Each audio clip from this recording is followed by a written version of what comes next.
we have two types of people that hire us. One hires from scratch, they haven't filed anything, and the others that come to us when they get stuck in the process.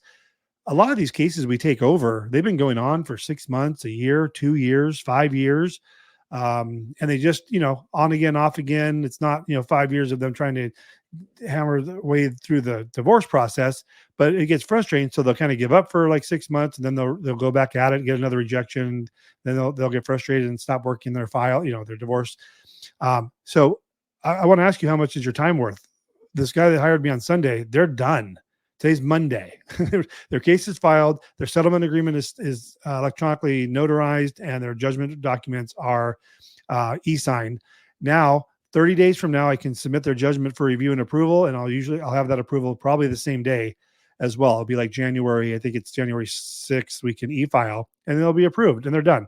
As opposed to these cases that I take over that are 6 months old, 8 months old, that they've been, filing all this paperwork, all kinds of rejections. To be fair with you, those cases take me longer to fix than if we just started. So from my point of view, if you hire me before you go and mess up all your paperwork, it's actually easier for me because we're not having to go back and correct everything. Some of these corrections cause us to actually have to refile, file an amended petition, reserve, start from scratch, and all that good stuff.